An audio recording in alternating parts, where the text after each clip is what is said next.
I caught my wife cheating with my freeloader cousin. And when I confronted him, his response was a casual, almost amused, "Bro, chill. It's not that serious."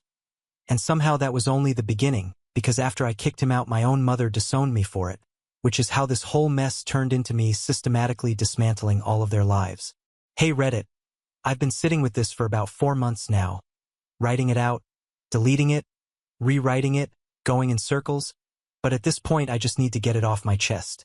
I'm 39, male, a PE licensed fire protection engineer, the guy responsible for sprinklers, alarms, smoke evacuation, emergency power, the invisible infrastructure that keeps commercial buildings from turning into crematoriums.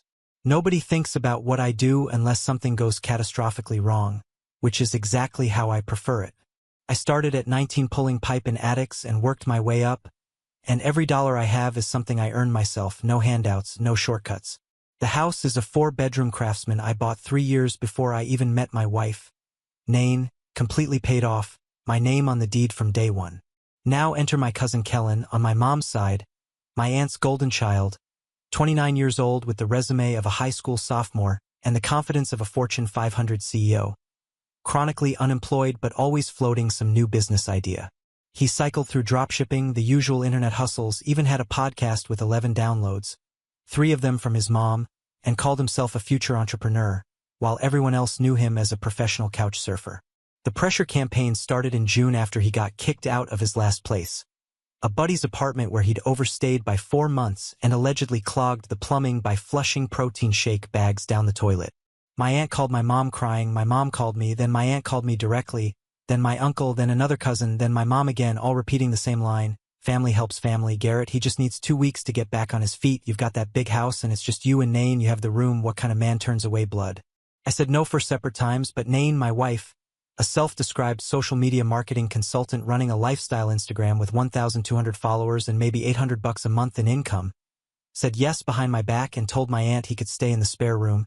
And when I found out, she hit me with, "It's my home too, Garrett. I'm not going to let your family think we're selfish." He showed up July 1st with 2 duffel bags, a gaming monitor, a mini fridge packed with energy drinks, and a tub of creatine the size of a paint bucket, and what was supposed to be a 2-week stay turned into 3 weeks, then 6, and by mid-September he'd converted my spare room into a frat house with a gaming rig running until 4 a.m. loud enough to hear through the floor, my hoodies disappearing from the closet, my good cologne half empty in his room, him using my razor and putting it back wet without a word. He treated my house like an all-inclusive hotel with no checkout date, but what really got under my skin wasn't the mess, it was the flirting, because he flirted with everything that moved, waitresses, baristas, the neighbor's wife, and Nain, complete with inside jokes I wasn't part of. I told him once to dial it back and he laughed it off with a "Relax, bro, I'm just friendly." And every time I brought up him leaving, the family phone tree lit up within hours. My mom saying he was almost lined up for a job. My aunt asking if I'd really throw him out on the street. Nain telling me he wasn't hurting anyone and to stop being so rigid. Eventually I stopped pushing and kept grinding through my 12 to 14-hour days on the Crestview Hospital campus project. A full life safety redesign across 6 buildings with the fire marshal breathing down our necks over code compliance timelines. Working so much I barely saw my own house in daylight, which in hindsight was by design. There's not mine. I was sitting at my desk in the construction trailer reviewing fire alarm riser diagrams when my phone buzzed with a fraud alert. One of my credit cards, an older one I barely used and kept in a kitchen drawer for emergencies, had just been charged $47.83 at a pizza delivery place. I hadn't ordered pizza. Nain was supposedly at her sister's house for the afternoon, and Kellen didn't have access to that card, except that he lived in my house and the card sat in an unlocked drawer. I could have called the bank and disputed it, could have texted Nain to ask what was going on, could have ignored it until midnight when I got home, but instead I opened the delivery app, logged in, checked the recent order, 1 large pepperoni and 1 order of garlic knots delivered to my address 40 minutes earlier, handed to someone at the door at 2:15 p.m. on a Wednesday when nobody was supposed to be home except Kellen. And he didn't have the money to order water, let alone delivery, which meant either he'd taken my card and ordered himself pizza or someone else was in the house with him sharing that meal. I drove home without speeding, without calling, without texting, windows down, my mind cycling through every possible explanation. Maybe Nain came home early. Maybe they were just hanging out. Maybe there was some explanation I hadn't thought of. Maybe I was jumping to conclusions and this was just him being him, helping himself to something that wasn't his, like always. But the deeper I drove into my neighborhood, the quieter that rational voice became, because something was off, and when I pulled up I saw his truck in the driveway, which was normal, but Nain's Lexus SUV was parked around the corner on the next block, half hidden behind a neighbor's hedge, and that was not normal at all because she was supposed to be across town at her sister's, and you don't park your car around the corner from your own house unless you don't want someone to know you're there. The house was quiet when I walked in, no TV, no gaming noise from his room, just a pizza box sitting on the kitchen counter with 2 plates and 2 glasses, and you get the picture. And then I heard it from upstairs, a thump, followed by her laugh, muffled, breathy, unmistakable, the kind of laugh you never confuse with anything else after being married to someone for 12 years, and I stood at the bottom of those stairs feeling my heart jump straight into my throat, every instinct screaming at me to charge up there, kick the door in, and put Kellen through the drywall. I'd hung myself, but instead I pulled out my phone and opened the camera and photographed the pizza box, the receipt stapled to it, the 2 plates, the 2 glasses, Nain's purse sitting on the kitchen chair she supposedly took to her sister's house, and my credit card sitting in the open drawer where he'd taken it. Then I opened the delivery app and screenshotted the order confirmation with the timestamp and address. Evidence first, always, and only then did I climb the stairs one at a time, silent on the carpet runner I'd installed in April. The master bedroom door was cracked open about 4 inches, and I pushed it the rest of the way with 2 fingers, and every detail burned itself into me permanently. My bed, my sheets, my wife, and Kellen shirtless, that stupid tribal armband tattoo right there in full view, in my bed, in my room, in my house. And Nain saw me first, but she didn't scream or scramble for the sheets. She just stared at me like I was the interruption, like I'd walked into the wrong hotel room. And Kellen sat up. And this is the part I'll take to my grave, because he didn't look guilty or scared. He looked annoyed, like I was interrupting his Wednesday afternoon. This man who was living rent-free in my house, eating my food, wearing my clothes, using my razor, charging pizza to my credit card, and sleeping with my wife, looking at me like I was the problem. And then he said it. Bro, chill. It's not that serious. I felt the rage then, massive and white-hot, pressing behind my sternum like a pressure vessel about to fail. But I held it, kept my voice flat and controlled like I was reading a code violation report. And I told them to get their stuff and get out of my house right now. And he swung his legs off the bed and pulled on his shorts like this was a minor inconvenience and said, "Come on, man, you're overreacting." And I told him to sit down and that I wasn't asking twice. And that's when Kellen decided to be stupid, because he stood up, puffed his chest, and walked straight toward me, not to leave but to crowd me, stopping about 8 inches from my face, close enough that I could smell my own cologne on him. And he put his hand flat on my chest and shoved me hard enough to rock me back into the door frame and crack the trim, telling me I wasn't kicking anybody out and to calm down before I did something I'd regret. And I grabbed his wrist, pivoted, and drove him sideways into the bedroom wall. Not a movie hit, but a fast, ugly collision between a 220-pound engineer who's been hauling pipe and climbing scaffolding for 20 years and a guy whose biggest workout is moving a gaming mouse. His shoulder slamming into the drywall and leaving a spiderweb crack before he bounced off and threw a sloppy, looping right hand at my jaw, slow enough that I stepped inside it, caught it on my forearm, and put a short right into his ribs that folded him in half, sending him staggering into the dresser and knocking it sideways as the lamp hit the floor, jewelry box scattered, picture frames crashing everywhere. And when he tried to straighten up, I shoved him back down hard and he caught himself on the bed frame and stayed there wheezing with one hand clamped to his side. The whole thing taking maybe 8 seconds but feeling like 45 minutes, my knuckles throbbing, skin split on the second one where his rib bone did that, his lip busted from clipping the dresser edge, and a red mark spreading across his shoulder, blood on my sheets, and Nain screaming. Not words at first, just noise. Then Garrett, stop, stop, oh my God, stop. While I stood there in my own bedroom breathing hard and looking at Kellen crumpled against the bed frame he'd helped himself to, and I told him to get up, quietly, which was worse than yelling, and they both knew it, because when he looked at me the cockiness was gone, completely erased, something I'd never seen on him before. Like he just realized the quiet guy who paid for everything actually had a line and he'd blown right past it. And I told him to get his stuff and that he had 5 minutes and anything left in the house after that was going on the lawn. And that's when Nain finally tried to speak, clutching my bathrobe around herself and saying, "Garrett," like that word alone could still stop what was already done.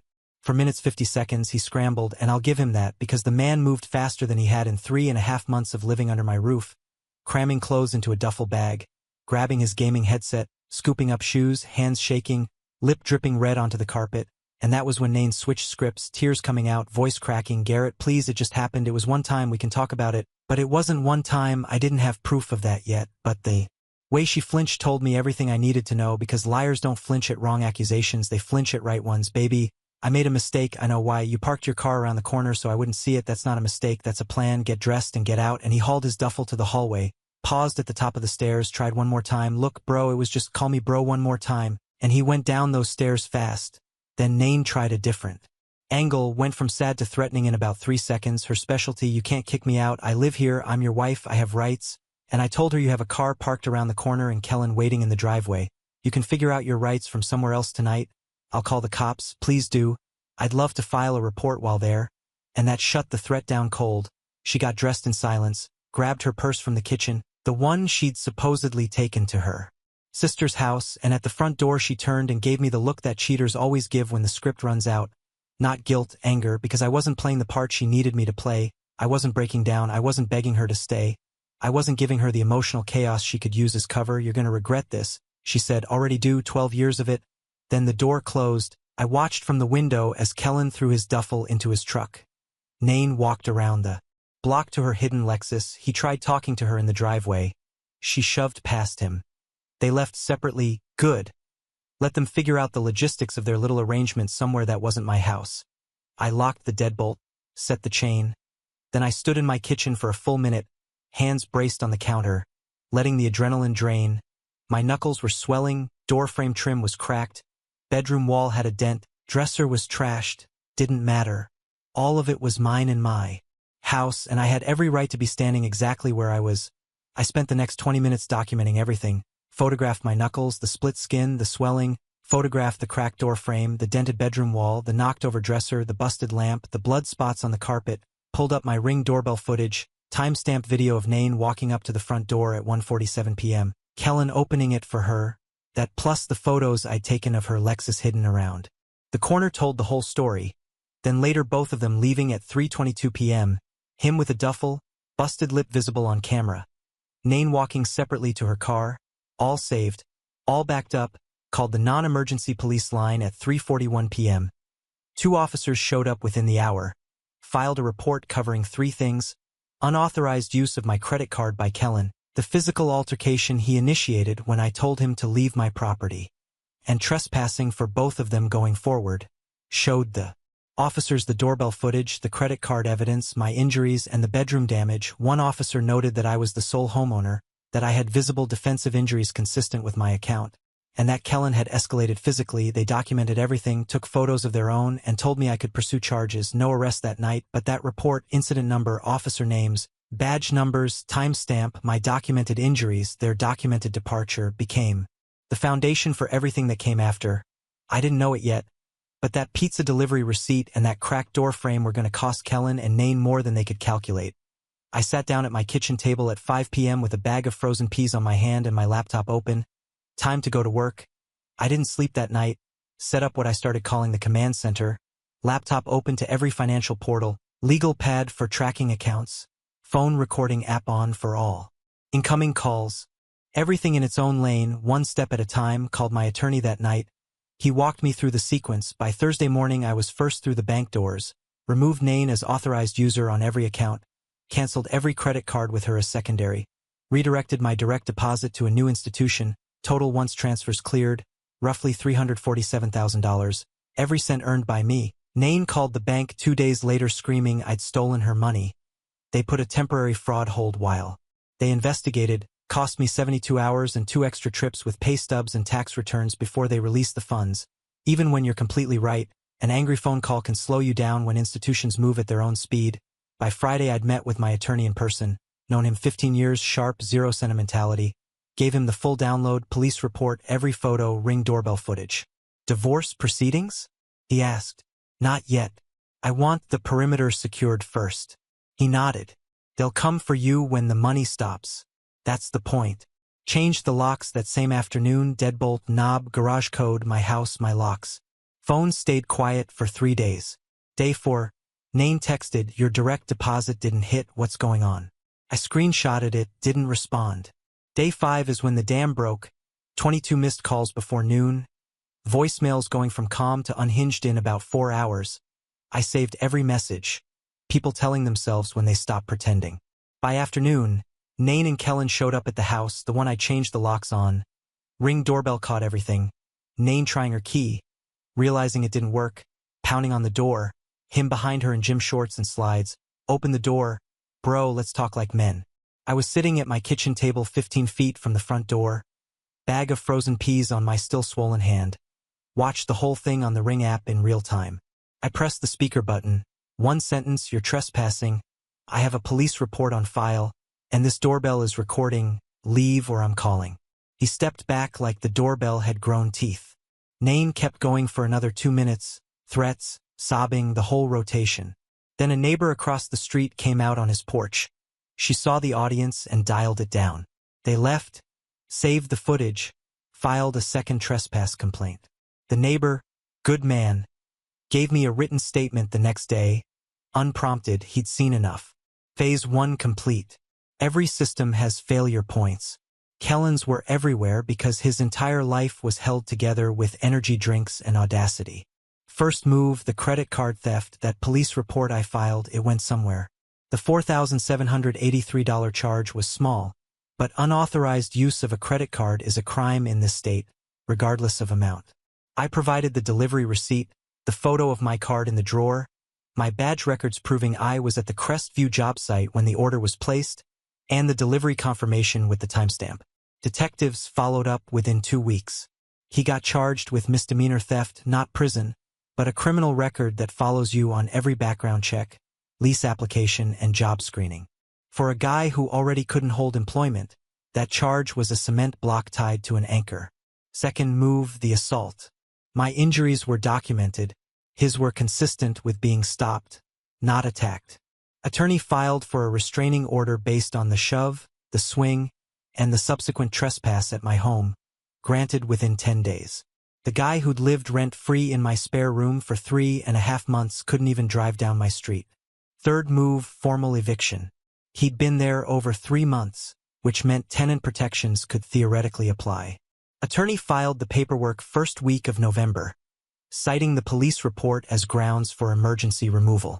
He didn't contest it because contesting requires a lawyer, and he couldn't afford gas money, let alone legal fees. Clean on paper, bulletproof. Fourth move, I started telling the truth, not a smear campaign, not anonymous tips. Called 6 people in our circle and told them exactly what happened. Plain language, no embellishment, just facts. Turns out I wasn't the only one Kellen had burned. One buddy had lent him $2,800 for a business license that never materialized. Another was at $1,500 for car repairs he spent on gaming equipment. A third had co-signed a gym membership he defaulted on after 2 months, sticking the friend with an $1,100 early termination fee. Over $5,000 in unpaid debts across our circle. Within 2 weeks, 2 of them filed small claims cases. His phone was detonating. His social media went quiet, then dark. The criminal charge landed. The restraining order hit, and the small claims judgments started piling up on his credit like barnacles on a hull. His truck got repossessed because he'd been behind on payments even before the collapse. Turns out the entrepreneur lifestyle was financed entirely by other people's wallets and patience. Landlords run credit checks. Employers run background checks. His now included a theft charge, a restraining order, and multiple judgments. Nobody was opening a door for him. The guy who thought he could sleep with my wife, live in my house, and steal my credit card without consequences found out that every single one of those choices had a receipt attached to it. Last I heard from a cousin who still talks to me, he ended up back at his mom's house, 30 years old in his childhood bedroom, working part-time at a warehouse for barely above minimum wage. The future entrepreneur answering to a shift supervisor and clocking in at 5 a.m. May the force be with you. Buddy, you're going to need it. I didn't hack anything, didn't stalk anyone, told the truth, filed legitimate legal actions, and reported real crimes to the right people. The system did the rest. This is the part that hurt worse than catching them. When the money stopped and the legal papers started flying, my phone turned into a war zone, not Nain, my own blood. My aunt called first, his mom, screaming so loud I had to hold the phone 6 in from my ear. "You're destroying my son's life over a mistake. You put your hands on him. He's your family." I let her finish her rant. Took about 6 minutes. Then I said, calm as concrete, "Your son slept with my wife in my house while eating my food and spending my money. When I told him to leave, he shoved me into a door frame and swung at me. He's got a criminal charge because he stole my credit card. If you think all of that is just a mistake, we're using different dictionaries." She hung up on me. Then the cousin's texts flooding in, "You're going too far, you didn't have to fight him, he didn't mean for it to happen. She probably came on to him." That last one almost made me laugh. Almost. One of his older cousins, a guy I'd never liked, showed up outside my house one evening. Didn't ring the bell, just stood on the sidewalk, arms crossed, trying to look intimidating. Ring doorbell caught the whole thing. I watched from the kitchen window, took a screenshot, texted it to my attorney, and went back to eating dinner. My lawyer sent a trespass warning to him the next day. Never came back. My uncle, his dad, called and actually tried to be reasonable for about 30 seconds before pivoting to, "Look, Garrett, maybe if you'd been home more instead of working all the time, this wouldn't have happened." I hung up. First time I'd ever hung up on a family member in my life. Honestly should have done it years ago. A week later, my aunt and 2 of her kids showed up at my dad's house. Not mine, my dad's, and screamed at him in his own driveway for raising a violent, heartless son. My dad, a man who has never raised his voice in 67 years of living, walked inside and locked the door. He called me that night. "I'm done, Garrett. I'm done with all of them." But the worst was my mom, my own mother. She called the night the trespass warnings went out and told me I was heartless. Said I was ruining a young man's future over jealousy, and that I'd assaulted Kellen instead of handling it like an adult.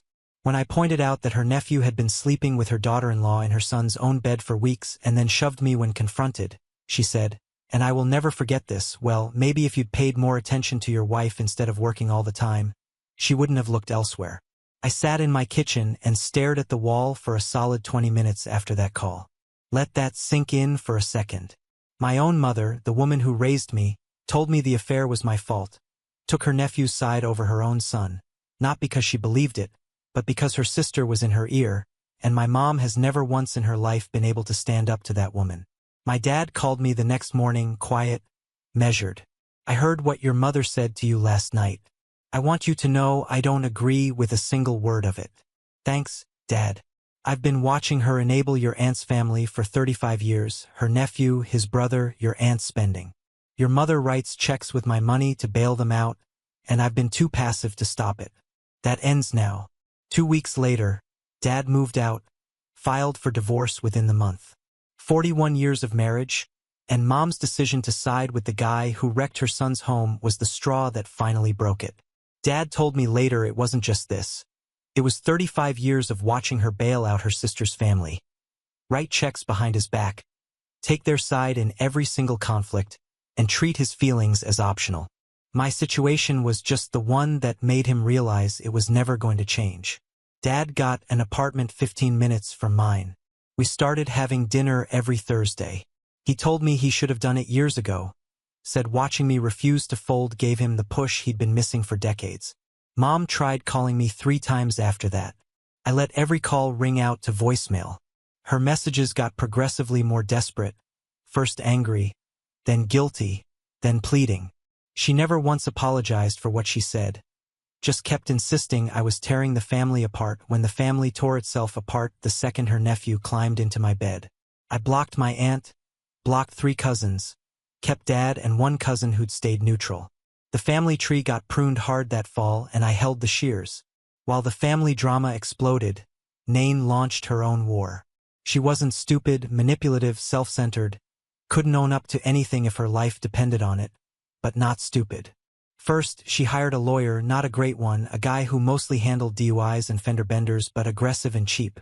He filed an emergency motion for temporary spousal support, claiming I'd unlawfully locked respondent out of the marital home and unilaterally severed all financial support, leaving respondent destitute. Also filed to compel me to grant Nain access to the home or cover her alternative housing costs. Judge granted temporary support at $2,200 a month. That stung.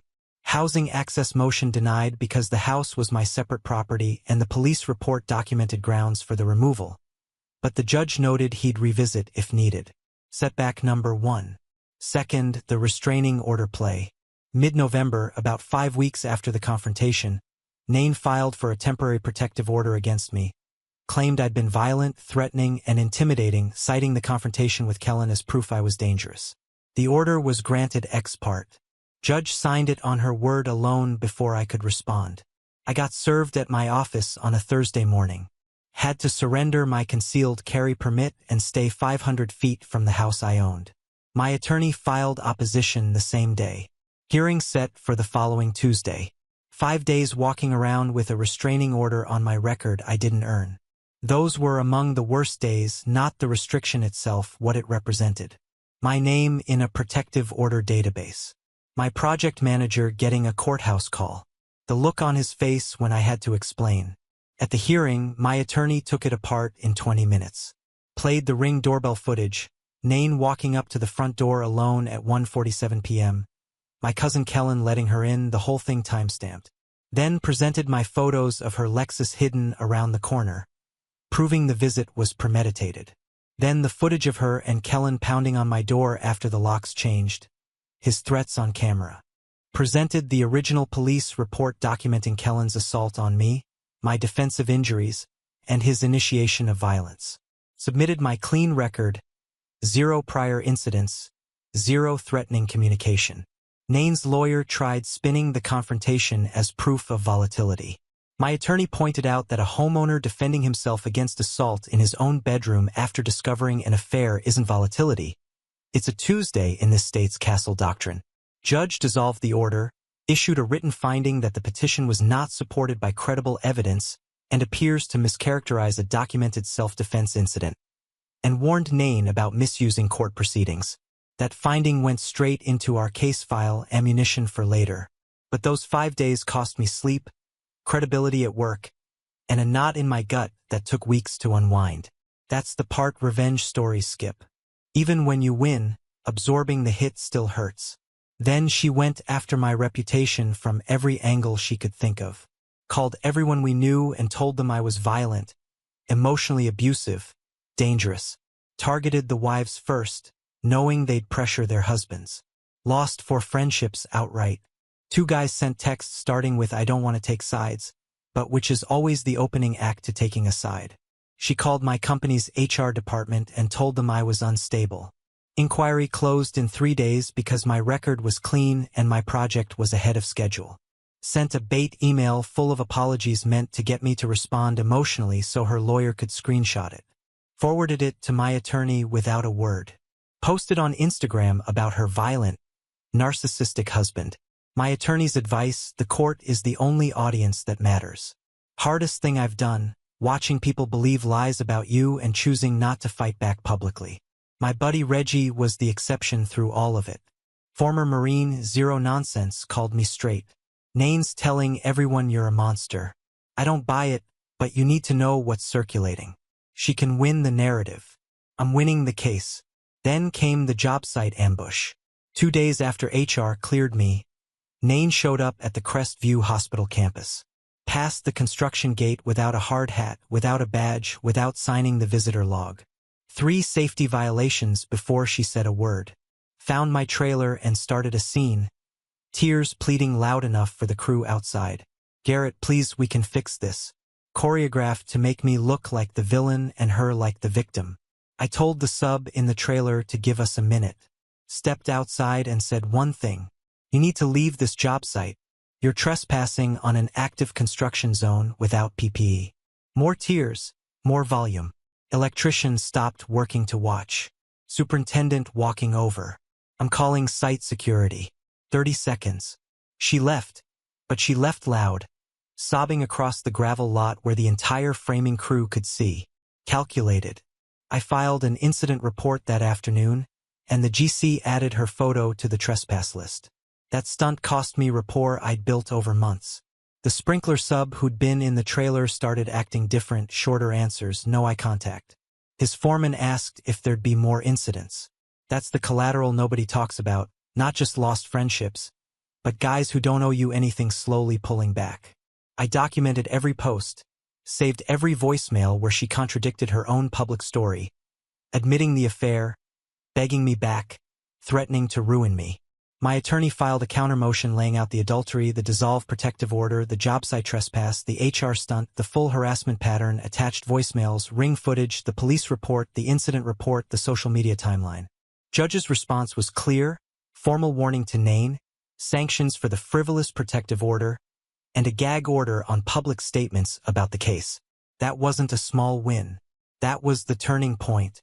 Months ground past, not dramatic months, just gears grinding, consequences running on autopilot. My career moved. I'd been getting recruiter calls for 2 years from a national fire protection firm that handled federal contracts and hospital systems across 12 states. Always said no because stability mattered when you had a wife depending on your paycheck. Now, there was nobody to factor in but me. I took the interview. They offered a senior principal position heading their West Coast healthcare division, 30% raise, stock options vesting over 4 years, relocation bonus, team of 8 engineers under me, the niche I'd spent 20 years building, except now I was running it. Started first week of January, new year, new architecture through Reggie, who knew everyone in the industry.